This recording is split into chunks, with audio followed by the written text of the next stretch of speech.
The following program, Normal Show Live, is intended for responsible adults only. We advocate for the repeal of marijuana prohibition for adults.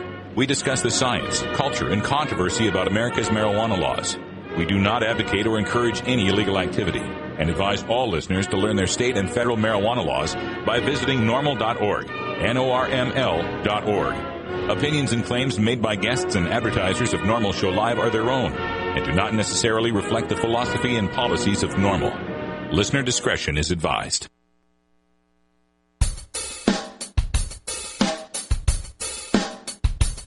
You take a seed, you plant it, you grow it, you dry it, you roll it, you smoke it. You take a seed, you plant it, you grow it, you dry it, you roll it, you smoke it, and it goes down smooth. Hey! Spanning the continent to bring you the truth about cannabis and marijuana law reform. I smoke pot and I like it a lot.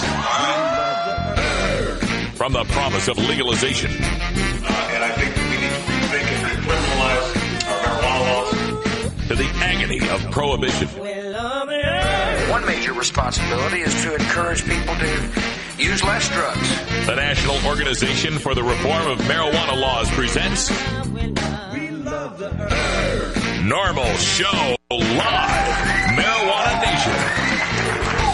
Now, here's your host, Normal's Outreach Coordinator, Radical Russ Belville. Good day, everyone, and welcome to the show. It is Monday, May 10th, 2010, and it's got to be 420 somewhere in the world. Join us for the next 60 minutes of news, talk, interviews, information, music, comedy, and more by, for, and about the cannabis community. And joining me to my left, the engineer pushing the buttons and turning the knobs, the maestro, Don John. Hey, everybody, how's it going today?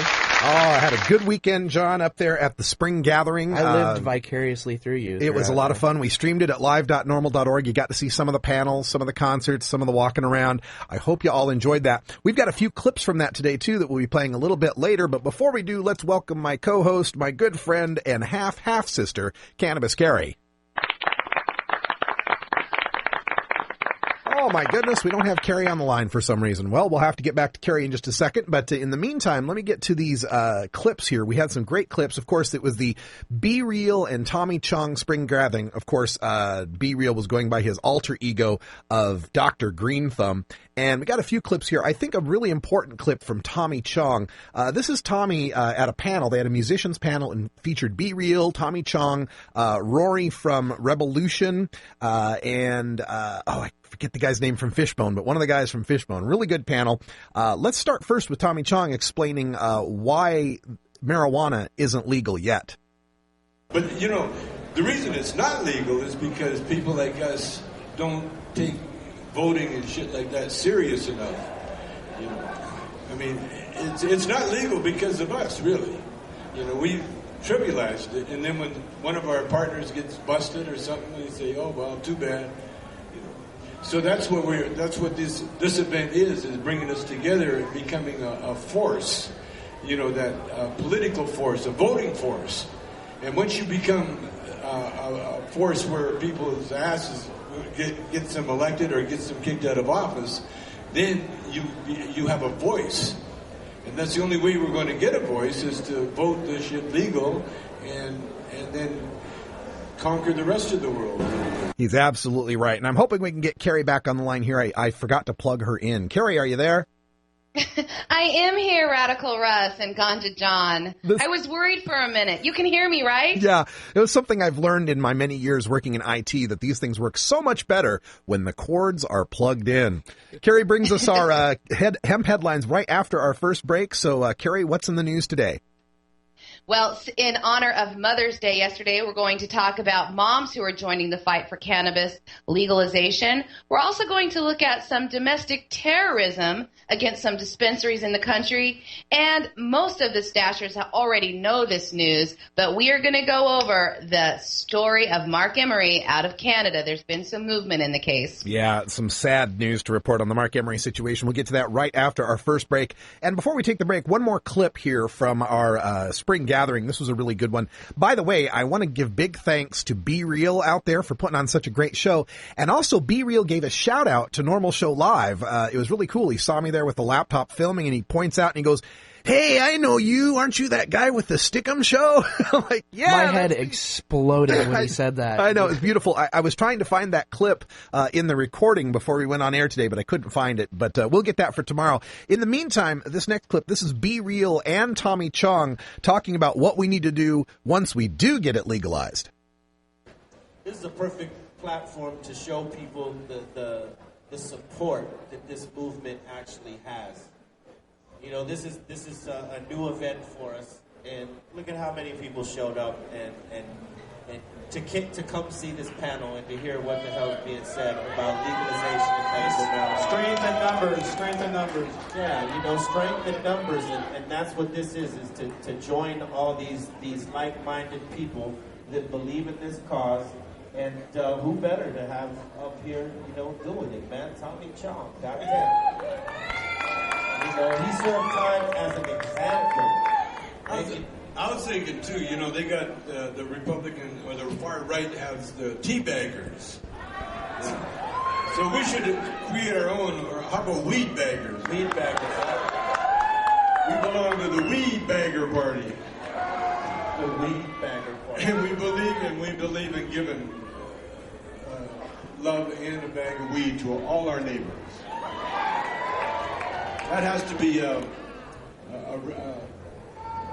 part of our trip when we do get it legal. Let's have a one day where everybody just gives weed to someone that needs it. We'll give a new meaning to the word sacrilegious. I'm always a fan of a good pun. You can tell from my laughing there. Good work by Be Real there. We'll have more clips all throughout this week from the spring gathering down there in San Bernardino, California. It was a great gathering, had a lot of fun with it, and we want to bring more of that to you. It's NORML Show Live, the voice of the Marijuana Nation. We'll be right back with our hemp headlines and Roots Monday Toker Tune coming up at 20 after the hour. You're listening to NORML Show Live, the voice of the Marijuana Nation.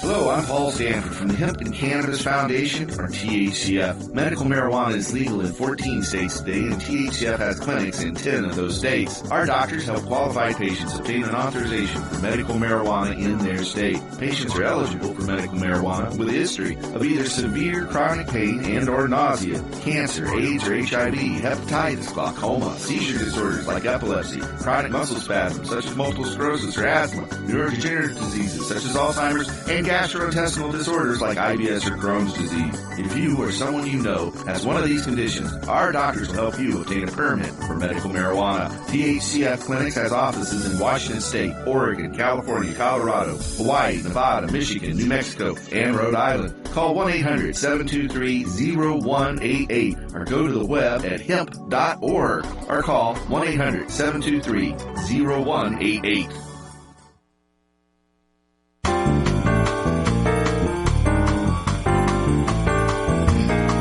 Medical marijuana, industrial hemp, consumer cannabis. It's time for this week's NORML News with Cannabis Carrie. More moms are joining the fight to end cannabis prohibition. Yesterday, countless moms in the U.S. were treated with breakfast in bed, flowers, macaroni jewelry, and number one mom coffee cups as the nation's mother. It was a great day for many cannabis law reform groups that are made up mostly of women and moms to get their message out.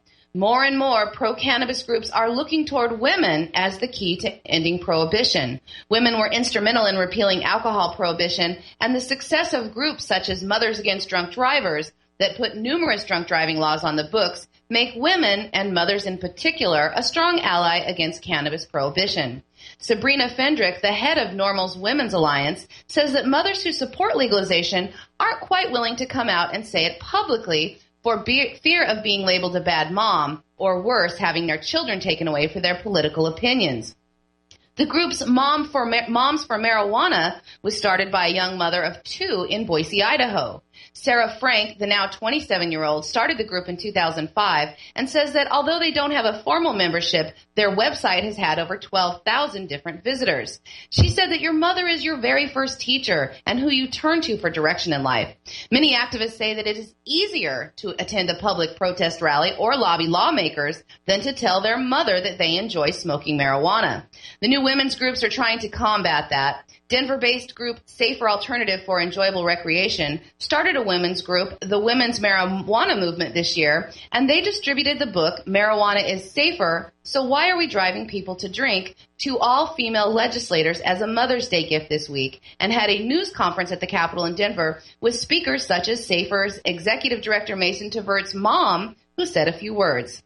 Safer also asked their members to come out about their cannabis use this Mother's Day and let your mom know that cannabis is safer than alcohol. They offered free online Mother's Day cards to help you with the words to tell your mom you support legalization. The cards start with, "Thank you for raising me to be thoughtful and compassionate," then transition to, "I want to share some news that might surprise you but should not upset you. I believe marijuana should be legal." Many moms who use cannabis either medically or recreationally face a social stigma that men do not. Hopefully, the new groups that are organizing can help moms find their voice in the cannabis debate. Well, the women's marijuana movement started, announced by Denver-based Safer. That's always interesting to note, especially when we started the NORML Women's Alliance in January. What an interesting coincidence. And Jessica Corey, she was one of the charter members of the NORML Women's Alliance, and well, what do you know? There she is on the TV in Denver with the women's marijuana movement. Hey, imitation's the sincerest form of flattery. I love it, and I've always said, I don't care what acronym you get behind. I don't care how many groups have to start. As long as we're all fighting to end marijuana prohibition, that's what's important. These mothers' movements are very vitally important to this movement. As we all know, alcohol prohibition was ended by a women's movement to end prohibition in that century. The Mothers Against Drunk Driving in the 80s were instrumental in getting tougher drunk driving laws on a 21-year-old drinking age. So we know that when mothers get behind something, it definitely gets legs. It definitely moves in the political mind. So thanks to all of the mothers who are coming out here to get involved, and we look forward to making some progress here on our laws. And I just want to get, I didn't get to see my mother this Mother's Day. She's in Florida with her new grandchild, so I just want to give a shout out to Ganja John's mom. Ganja Mom. Ganja Mom. Love you, Mom. Love all the moms. 2 medical marijuana dispensaries in Billings, Montana have been the target of vandals in the last 2 days. Big Sky Patient Care, a new dispensary in Billings, was hit Sunday morning, and a second dispensary was hit early today. Both incidents were similar and had the same message spray painted on the outside of their buildings. On Sunday morning, Big Sky Cannabis, a dispensary that has only been open for a few weeks, was firebombed and vandalized with the graffiti, "Not in our town," spray painted across the front windows of the store. Video surveillance of the incident shows 2 people outside the storefront about 5 a.m. While one of the suspects uses white spray paint to scrawl the statement in very large letters across the storefront, the other puts a flammable liquid on a rock, lights it on fire, and throws it through the front door glass of the store. This morning, around 4:30 a.m., a second store was targeted. Fire crews responded to a small fire at Montana Therapeutics on Grand Avenue in Billings. The same large message was painted across the storefront, "Not in our town," but this time, the criminals threw a rock inside first, and then a Molotov cocktail made with a beer bottle filled with gasoline and lit it on fire with a rag into the store. Montana Therapeutics is in a small strip mall and shares its space with 2 other non-cannabis businesses. The fire department responded quickly, and an initial estimate of the damage is around $2,000. Thankfully, no one was hurt in either incident. The bombings were obviously planned for their timing. The Billings City Council will vote today on a moratorium on any new medical marijuana businesses in their city. The city of Billings has issued about 80 business licenses for dispensaries in the town of about 105,000 people, although far fewer have actually opened their doors for business. When you ignite an incendiary device and scrawl words of hatred upon a building that serves an entire class of people, I believe in our nation that's called a hate crime. Now, I know it's not going to get prosecuted as a hate crime here because only certain protected classes get that special treatment, you know, if we're talking about religions or ethnic groups or races. But this is as much a hate crime as any of those. This was designed to target a specific class of individuals, medical marijuana patients, medical marijuana caregivers, and to terrorize them into not opening up in Billings, Montana. I really hope the police take a look at this as they would look at any other hate crime, and the punishment that these perpetrators deserve, they deserve jail time for this. This is ridiculous. This is again, discrimination, hate crime. I don't know how else to explain Terrorism. it. Terrorism. And unfortunately, today is the day for Canada's Prince of Pot, as Mark Emery's 5-year battle against extradition to a foreign country where he broke the law without ever setting his foot on its soil is coming to an end. The extradition order to send cannabis activist Emery was signed by the Canadian Minister of Justice, Rob Nicholson. Emery kissed his wife goodbye and surrendered to Canadian authorities this morning. He is expected to be handed over to the United States this week. Emery was busted by a plea bargain for selling cannabis seeds over the internet, some of those seeds to U.S. customers. Mark spoke to reporters in downtown Vancouver before turning himself in, telling the press, quote, "If they send me away, it will anger millions of Americans and millions of Canadians, but I need them to be angry. Otherwise, we won't get any change on this drug war." Mark's lawyer and fellow marijuana activist, Kirk Toslaw, said that in all likelihood, Mark would be sent across the border by the end of the week, where he will eventually appear before a sentencing judge. Mark is expected to be sentenced to 5 years as part of a plea deal arranged with American prosecutors. Mark also told a small crowd of mostly reporters that he considers himself a good citizen and he has no regrets, working so hard for individual freedoms in his home country. American prosecutors allege he has sold about 4 million marijuana seeds through his magazine and website, and that 75% of those most likely went to customers in the U.S.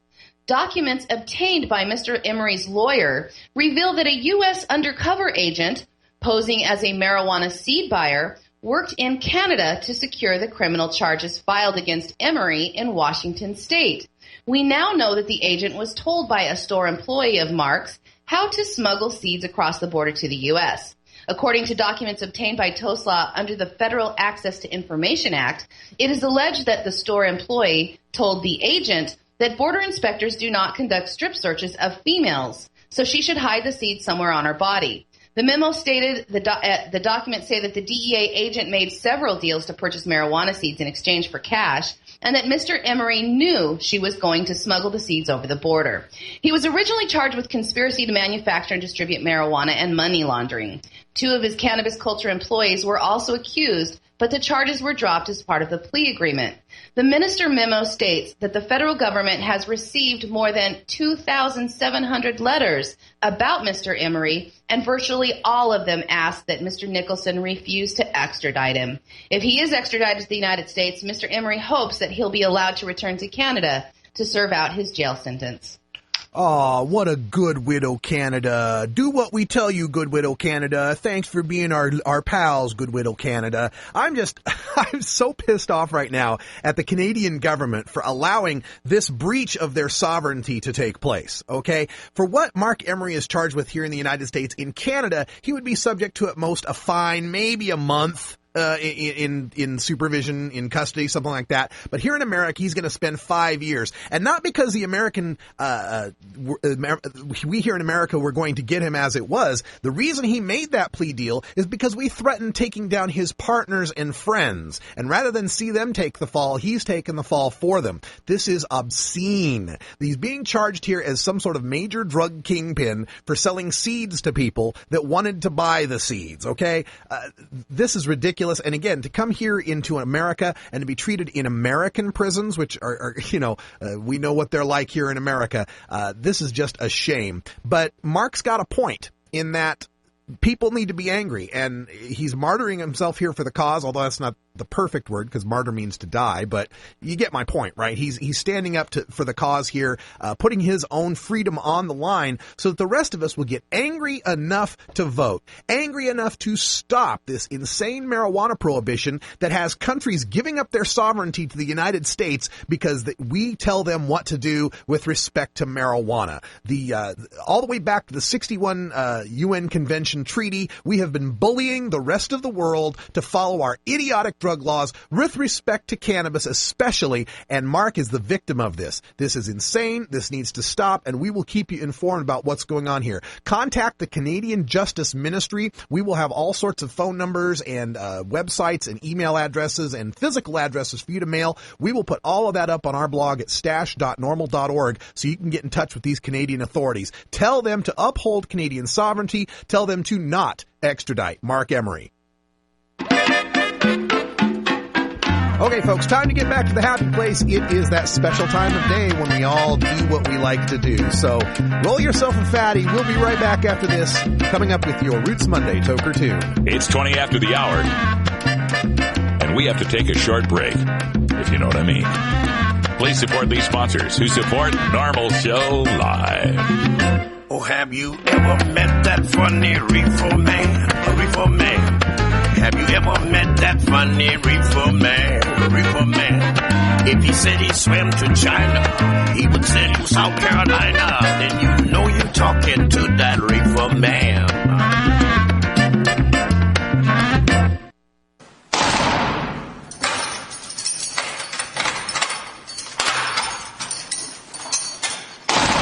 Law420.com. Hello, I'm Russ Belville, Outreach Coordinator for NORML. In my job, I read literally hundreds of headlines each month involving nonviolent, productive citizens whose lives are ripped apart by a marijuana or drug arrest. Many citizens could avoid arrest by refusing police searches and remaining silent, but police are well trained to confuse and intimidate. That's why you have a right to speak to an attorney before answering any police questions. I hope you never need to exercise that right, but if you do, make your first call to the law offices of John C. Lucy IV. John Lucy is an accomplished criminal defense attorney with expertise in Oregon's medical marijuana law. John Lucy understands and respects cannabis and drug consumers of all backgrounds. Call John C. Lucy IV at 503-227-6000 or visit in downtown Portland. Address available at law420.com. That's John C. Lucy IV at 503-227-6000 or visit law420.com today.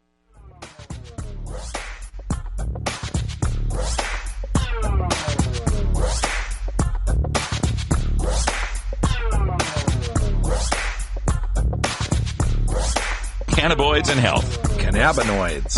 Cannabinoids. Cannabinoids. Why am I having trouble saying that?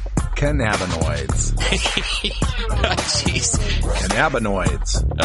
What a gift. Flame on if you can. You're looking for that dope weed. Fire it up. Flame on if you can. You're looking for that dope weed. Bully boy's a man. Flame on if you can. You're looking for that dope weed. Flame on, you're the lighter. If you burn buzz, then you cruise to a biter. What's up, guys? I'm Rory from Revolution, chilling at the Spring Fest, San Bernardino, California. Just chilling at the NORML Live. Want to say what's up and keep it green. Yeah, thanks, Rory from Revolution, for that. And also wanted to mention, coming up on the show today at the half past, we are speaking with Steele Smith. He is a federal medical marijuana defendant who may have a precedent-setting case here. We'll talk to him at half past. And at 45 after, we're going to get a live report from Craig Barish from Southern California NORML on the latest happenings in San Diego.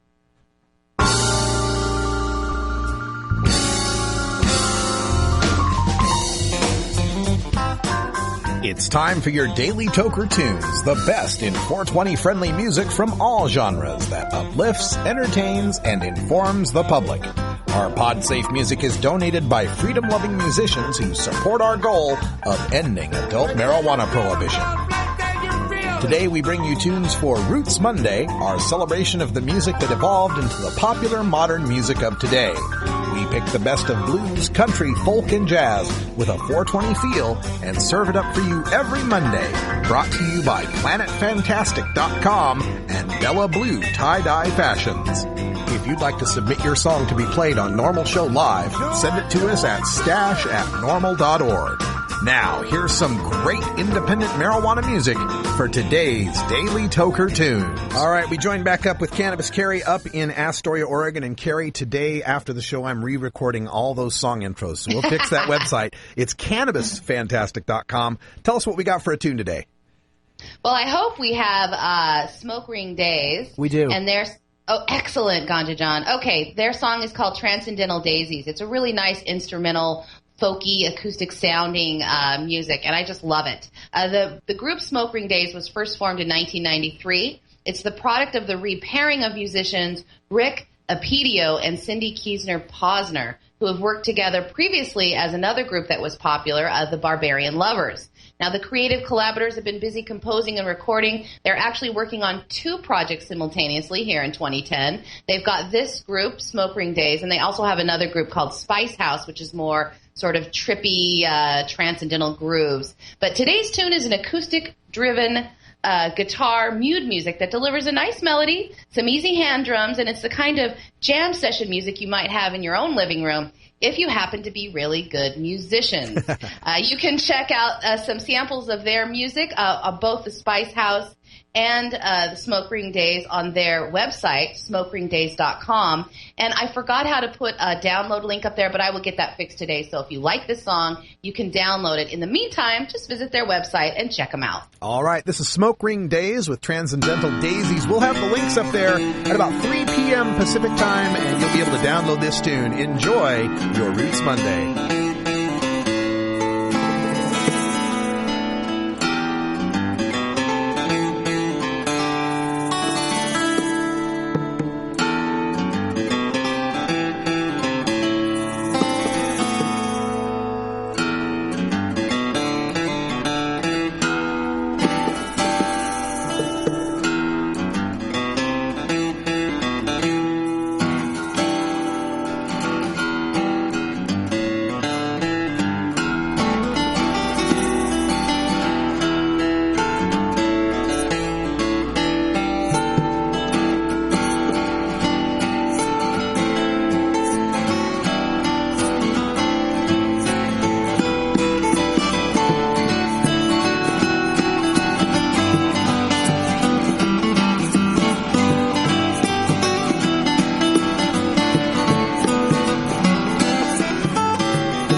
Transcendental Daisies from Smoke Ring Days. This song is about 10 minutes long. You'll be able to get the full download up on our website once we have it up there. We're going to move on here and get to our calendar. It only comes twice a day, but I don't care. It's 420 somewhere. All right, check it at our Cannabis Community Calendar, which you can find at norml.org/calendar. Want to make some notes here about the USA Cannabis Cafe here in Portland, Oregon. There's been a change. We are moving the cafe to a new location east out in Gresham. It's going to be a much, much larger venue with more than just a cafe. We'll have a restaurant. 14,000 square feet. 14,000 square feet, John says. That's absolutely right. 14,000 square feet with a restaurant, glass blowing, an office, a library. And we'll actually be open to the public on the main floor, and the bottom floor is where the cafe will be, and it will be handicap accessible.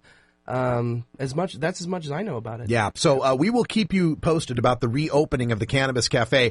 The situation involved at the old location, I can't really go into it, but, we'll just say that you will be very glad that we left that location. Yes, Let's just leave it with that. Also on our Cannabis Community Calendar coming up this week, Monday, May 10th, the Southwest Michigan Compassion Club is meeting. You can check out minormal.org. There will be at the American Legion Hall in Buchanan, Michigan. Joseph Nunez is being sentenced today at the federal courthouse in San Diego. We'll be speaking with Craig Barish at 45 after the hour to get more information on that. And Madison NORML in Madison, Wisconsin is having their meeting at the Wilmar Center on Jennifer Street in Madison, Wisconsin. Check out madisonnormal.org for information on that. Tuesday, May 11th, a weekly medicating event at the Phoenix Cafe, Hazel Park, Michigan. Check out minormal.org. And Kalamazoo Area Compassion Club's having their meeting at Charlie's Place in Kalamazoo. KalamazooAreaCompassionClub.org for details. Hemp TV is on the air Tuesday in Albuquerque, New Mexico. Call 505-880-0666 for more information. On Thursday, May 13th, Pittsburgh NORML's having their monthly open meeting at the Ava Shadow Lounge facility in Pittsburgh, Pennsylvania. Check out pittsburghnormal.org. On Friday, May 14th, we have Ohio NORML's Spring Encampment taking place at the Crazy River Ranch. Check out ohionormal.org for information on that. Also, Medical Marijuana Qualifying Clinic will be at the North Bluff Chiropractic Center in Gladstone, Michigan. minormal.org for information on that. Saturday, May 15th, Wisconsin NORML's having their statewide meeting. This will be at Mr. Ed's in Tomah, Wisconsin. And Kansas City NORML's having their public meeting also on Saturday, May 15th. Check out kcnormal.org for more details. For the email addresses, names, phone numbers, contacts, maps, websites, and more for all of these events, check out NORML's Cannabis Community Calendar at norml.org/calendar. All right, coming up after this break, we'll be speaking with Steele Smith. He's got a federal medical marijuana trial coming up, which may set precedent for future medical marijuana trials. It's NORML Show Live. We're back after this. You're listening to NORML Show Live, the voice of the marijuana nation.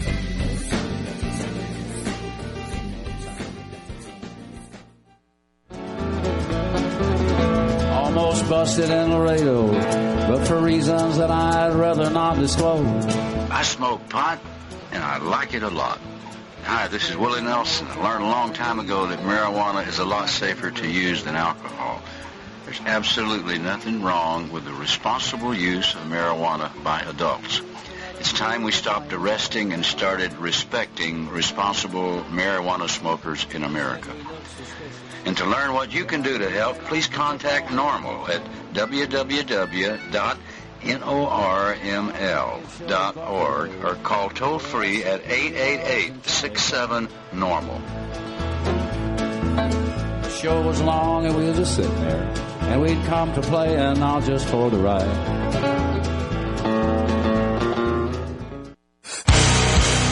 Starfish Designs, makers of the original Gandalf. I'm Radical Russ, and when I want to relax, I always have my 17-inch long original Gandalf from Starfish Designs nearby. The hand-blown borosilicate glass is strong and easy to clean, and the design is sleek and sophisticated.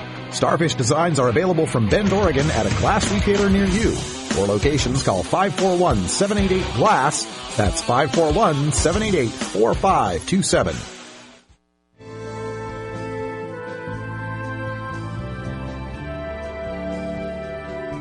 Legalization, decriminalization, lowest law enforcement priority, medical marijuana, ganja sacrament, consumer cannabis, industrial hemp.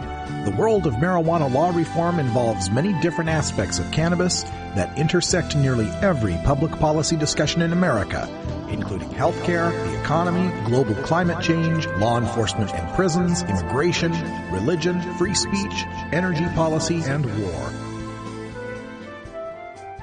Now we take a look at how re-legalizing marijuana will change the world in our normal daily audio stash, Cannabis Conversations. All right, welcome back, everyone. 34 after the hour, and we're going to open up the Skype line here and see if we've got Cannabis Carrie on the line. Carrie, can you hear me? I can hear you just fine. I don't think you can read my text. I think that's what's happening. Okay, I don't have your guest number. If you can put it in the Skype text, I will be happy to get a hold of them. Absolutely. We'll get that dialed out to you here in just a moment. We're going to be speaking with Steele Smith. He is a federal medical marijuana patient here, or not patient, but a victim, I should say, of the prosecution that's going down on patients all over this country. So I'll get this number to Carrie here. Sorry for the delay, folks. It happens, guys. You know, sometimes we're not entirely prepared, but I swear to God we haven't been medicating today. I know. I think that's what the problem is. I think that's exactly what the problem is. We're a little too sober over here. Yeah, it happens sometimes, but, you know. All right, so I got the number to Carrie. We'll mute Carrie here for just a moment while we discuss this. But basically, Steele and Teresa Smith are being prosecuted. And if I understand the case correctly, Steele was telling me at the THC Expo that he may be one of the first here to be able to use his medical marijuana as a defense in federal court. So that's going to be very, very interesting when it comes to the trials from the future. As you know, the federal government doesn't recognize the medical use of marijuana. So every time these people go to court and they end up in proceedings, the judge forbids them from mentioning anything about their medical use of marijuana. Most recently, we had the case of John Ray Wilson in New Jersey, where he was forbidden not only to mention his medical use of marijuana, but also forbidden to even mention that he has multiple sclerosis. So it made it very difficult for him to mount any sort of effective defense. So this would be a major change in federal law. Let's bring Carrie back on the line. We'll see if we've got Steele and Teresa available there. Carrie, we're back. And do you have Steele by any chance? I think we might have lost Carrie. All right, we may have lost Carrie. In the meantime, I'll tell you what we'll do is we will go to a break here and play some music while we get the connections put back together. You don't want to hear us talking about Are You There all day. So John will just pull some tune up in the cart here, and we'll be back right after this. If you want to win people over, you can't just drone on like Ben Stein. You've got to have a little more showmanship. Here, watch.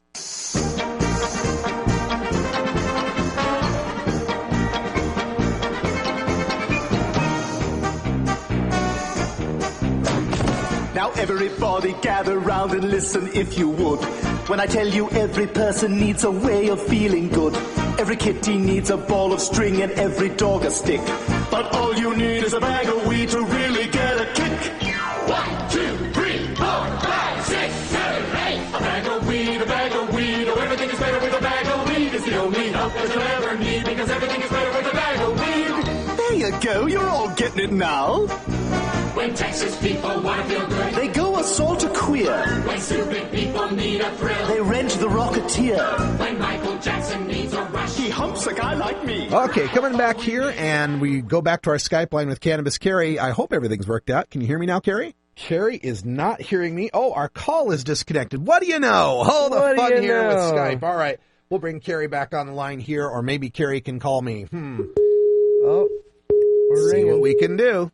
We're on live radio. Live radio, guys. Sometimes this happens, and I swear to God it's not Ganja John's fault. It's the Internet's fault. It's the Internet. Oh, we got Carrie. Hey, Carrie, how you doing?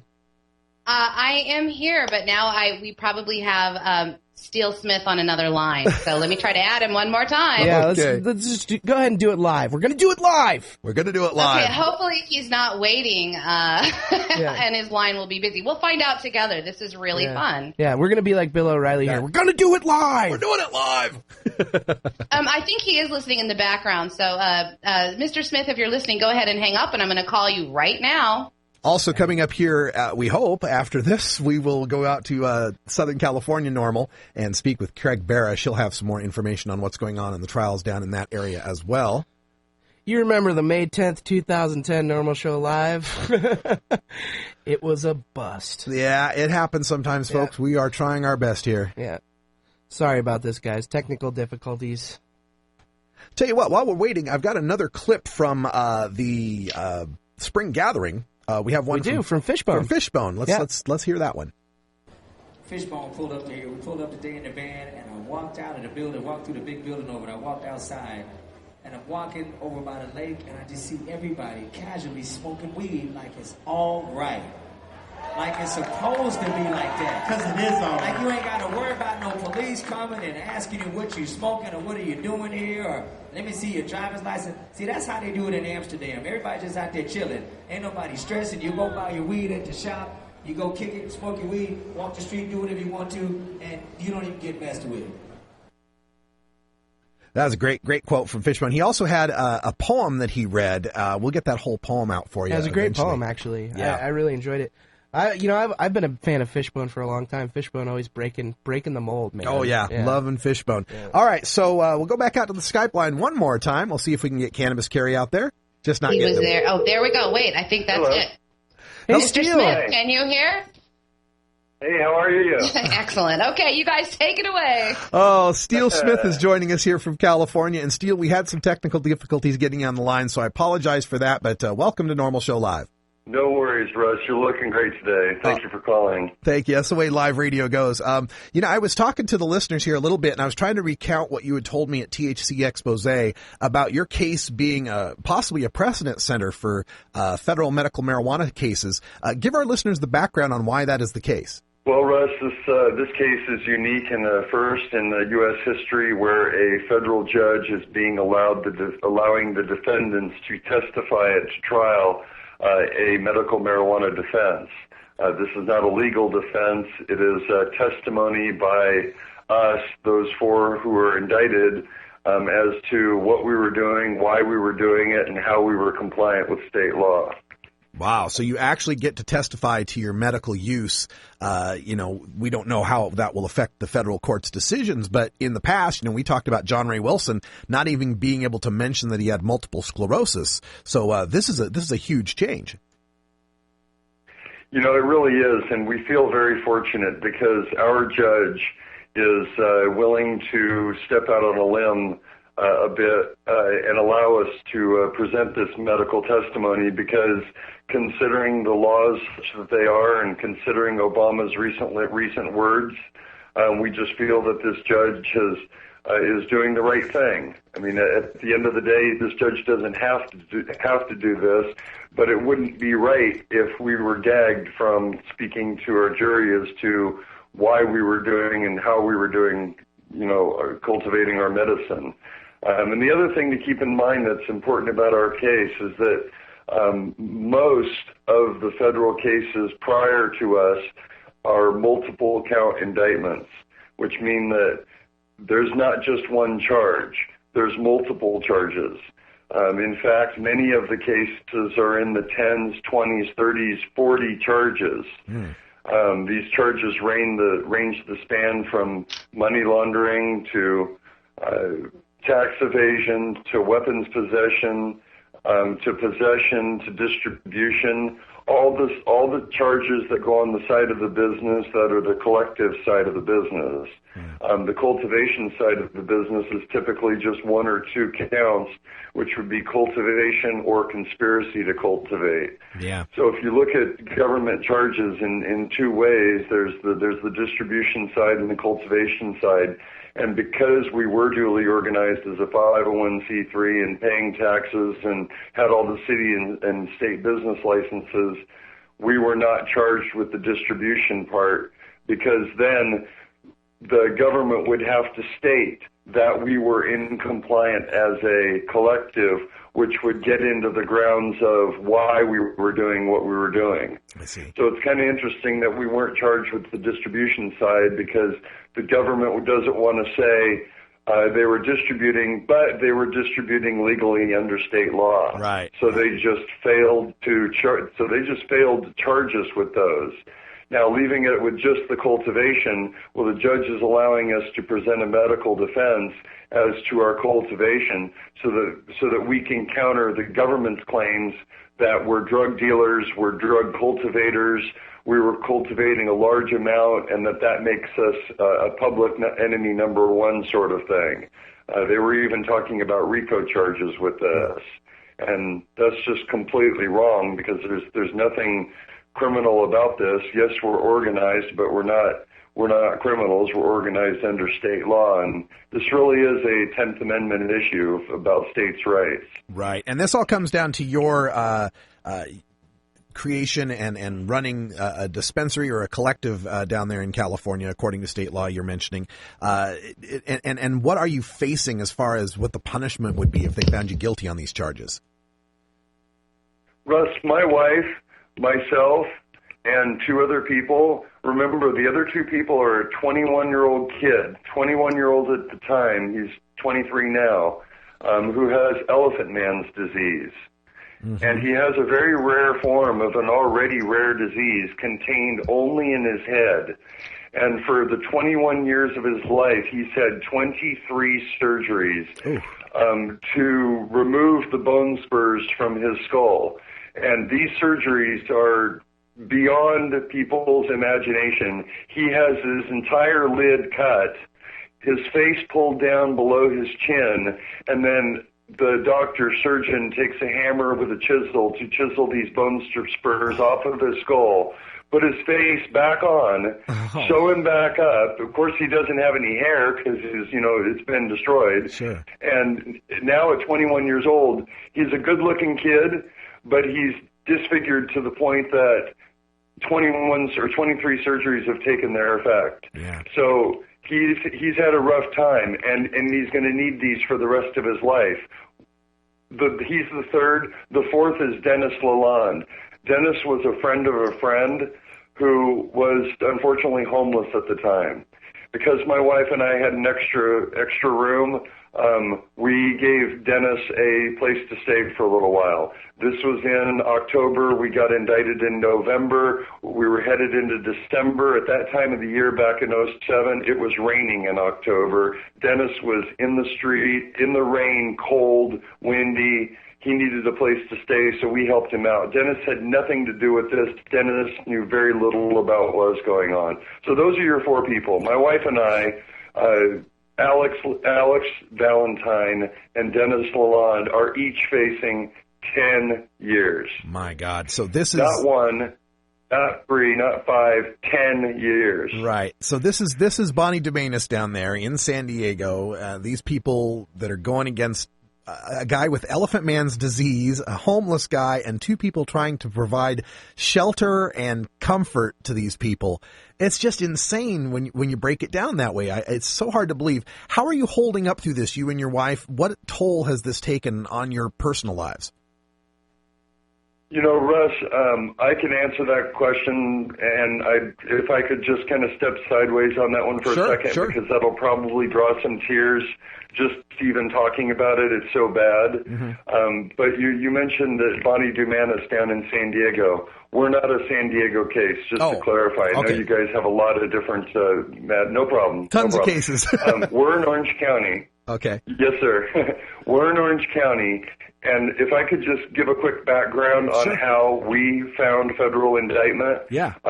We started our collective in Placentia back in 2005, and in the city of Placentia, we lived in a small apartment upstairs, and downstairs we had a second unit that's where we ran the collective out of. The building was in an industrially zoned area of Placentia, literally where oil wells used to be drilled. So there was nothing wrong with our zoning or anything. To make a long story short, one day I had 18 mother plants in my garage. I had a friend over. It was a Friday. It was about 5 o'clock. We were being stupid. I went upstairs and I forgot to close my garage. At about 5:30, 6 o'clock, the lights came on. Okay? I wasn't paying attention. The lights came on. We all know that beautiful spectrum of metal halide and sodium lamps glowing out of the garage attracted the attention of a police officer rolling down the street. And of course, he stopped and poked his head in and had to elevate that and did to the drug task force there in the city of Placentia, which Placentia is a bedroom community in North Orange County that's tiny. If they have 10 cops on their whole force, that's it. So when we say they're drug task force, it's kind of a joke because it's one guy with really no knowledge and a bun on for medical marijuana. So He proceeds to violate our rights, okay? These 18 plants get hacked down. I have maybe a pound and a half of finished medicine gets seized, maybe $1,000, and maybe a half ounce of concentrate, okay? It's really nothing. Oh, and our computers and patient files and other peripheral stuff. So they're in our house at about 7 o'clock till about 2 o'clock in the morning. Now there's about, but maybe it's the whole squad. You know, there's like 10 cops in our house. It's probably their whole bloody department. They've gotten the district attorney for Orange County out of bed on the phone at 2 a.m. saying, and I can hear what the cops are saying to him because I'm there on listening to them on my phone, and they say, we're in this apartment, the guy claims to be a collective, we're looking at paper, receipts, business licenses, records, collective agreements, but we don't know what to make of all this. We've never seen this before. Mr. District Attorney, what do you recommend on this? And he asks a couple more pointed questions, and over about another hour, the police leave. Literally leave. No charges, no nothing. They just seize all of our medication records and kill the plants. Okay. About a month goes by, and no charges are filed, and during that time, my wife and I filed a civil lawsuit against the city. And we filed that because they violated our civil rights, and then they refused to give us our medication and computers and product back. So we filed a civil suit against the city of Placentia. This is really key for people to understand that this is why and how we ended up under federal indictment. This is the big secret. We filed a $5 million lawsuit against the city of Placentia, Russ. Retribution. Exactly. Our civil attorney was winning. He had filed a couple motions with the civil court, and the judge granted our motions. Now, at the same time our Placentia case is going on, there's a case in Garden Grove that's now infamous. We've all heard of it, and that's Felix Kaw. Okay? Remember? Felix Kaw beat the city of Garden Grove, and he got about a $400,000 judgment plus $200,000 in attorney's fees. Now, the $200,000 in attorney's fees is really important because it's one thing to get a civil judgment. It's another thing to get attorney's fees awarded on top. Very rarely are those awarded, and when they are, it's an egregious situation. Yeah. So when Felix Kaw won against the city of Garden Grove, he not only won against a fairly small city, but he won in an economy where that city cannot afford to pay that judgment. Now, you got a second case in the same county of the smallest city in the entire county, Placentia, facing 5 times the amount of what Felix lost. Right. Felix only got a quarter ounce of personal medication seized. I had over a pound, 18 plants, a lot more. Yeah. So our value's a lot higher. And with precedent from Felix's case and the motions that we've won, guess what? The city attorney for the city of Placentia is now facing losing a big judgment in a bad economy. So this attorney has only one of 2 plans he can do. He can fight me and potentially lose, or he can call the DEA and say, if you indict these guys, then we lose what's called standing in the federal courts. Oh, wow. That's in order to sue, you must have standing. That's and right. If you are, I'm sorry, I'm just talking on here, Russ. No, that's There's okay. just so much to this. There's so much, Steele, and I do want to have you back on another show. We can go over it in more detail, but I am running up against the clock right here, and I apologize for the technical difficulties that prevented us from getting the full interview. But Steele Smith, thank you so much for helping. And before we let you go, give folks a website or some way they can contact you if they want to help. Please check out steelscase.org, w.steelescase.org. That's steelscase.org. All right. And please watch the rally dates and please show up to the rallies. All right, steelscase.org. We'll have that link up on the web as well. And my apologies also to Craig Barish. We're going to have to bump him till tomorrow because we're just about out of time. We're coming back with a little bit of radical ranting and the close of the show right after this. You want answers? I'm as mad as hell, and I'm not going to take this anymore. You want answers? You have offended my family. I think I'm entitled. You want answers. I want the truth. And you have offended Shaolin Temple. You can't handle the truth. Surely you can't be serious. I am serious. And don't call me Shirley. Radical plan. I thought I'd just go right into it, Russ. I guess so. Yeah, we didn't have much time, so I thought I'd give you as much time as we could. When we said right after, we meant right after. Okay, just a little bit of thoughts here from the spring gathering I got back from in San Bernardino. And as I was there, it was really weird because I was on this panel to defend the Tax, Regulate, Control Cannabis Act of 2010, legalization in California. And I thought to myself, here I am at a medical marijuana expo, at a concert series with, 5 or 6 420 friendly bands and thousands of young people who are obviously supportive of cannabis, and I have to talk them into voting for legalization? It's just the weirdest thing. I should be as unnecessary as instructions on a comb when it comes to that. But I did kind of get a perspective. I've been to California now 3 out of the last 4 weekends. And one of the things I'm finding is that, how are we going to convince these young people how important it is to get out and vote when for so many of them, it's got to feel legal now, right? I mean, they can go get their Prop 215 recommendation for $99 to $150, whatever. They can go to any number of dispensaries in their area and buy from a huge selection of cannabis, much better than they ever were able to get on the streets.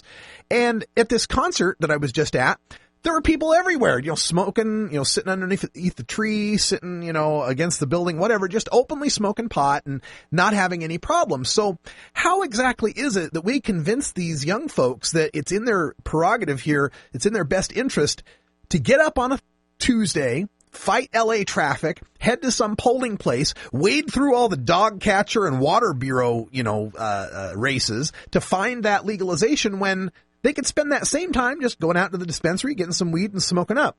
It's important that these young people get motivated to get out to the polls because our biggest support is from young people. 74% support between the ages of 18 and 29 for this legalization initiative. And yet we find when the midterm elections come around, young people only come out to vote 1 out of 4 or 1 out of 5, depending on which one you look at.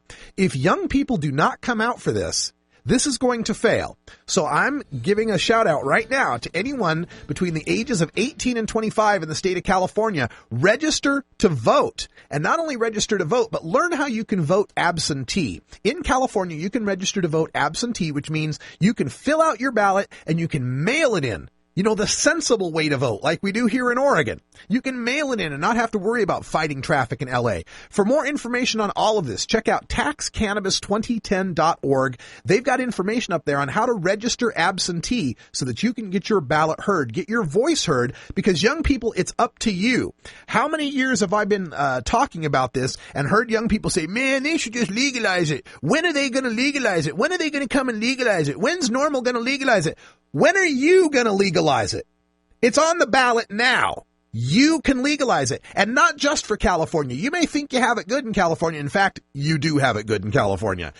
But it's not that good in the rest of the country. It's not that good in Oklahoma. It's not that good in Mississippi or Tennessee or upstate New York or Madison, Wisconsin. All these places around the country where there are millions of cannabis consumers just like you who so desperately want to see this re-legalized and so desperately don't need to be harassed, arrested, thrown in jail, lives ruined over a plant. It's all up to the young people. And I know you can do it, young people. You were instrumental in getting Barack Obama elected. The 2008 election saw the highest participation of young people that we've seen in years. So I know it's possible. But if we come to November in 2010 and we find this Tax Cannabis Act failing in the polls, it'll be young people to blame. It'll be young people who think, I got's mine. I can already go to the dispensary. I got's mine. I got all the great weed I could ever want to smoke. I got's mine. Well, think about all those other people in all those other states who are depending on California. Because when California goes for this vote, the rest of the people in the country are not going to be looking at this as, oh, it was too small a limit here or there was a technical problem with the language there. All they're going to hear is California voted yes or California voted no on legalizing marijuana. And if California votes no on legalizing marijuana, that'll be the first talking point out of the mouth of every prohibitionist, every law enforcement officer, everybody who lobbies against marijuana legalization in the other 49 states. Not just that, it'll also hamper the efforts to get medical marijuana in some of the other states. So California, please prove me wrong on this. Get out to vote. Motivate the young people. If you know someone of the ages 18 to 25, make sure they're registered. Take them out to register them. Teach them how to vote absentee. Check out taxcannabis2010.org.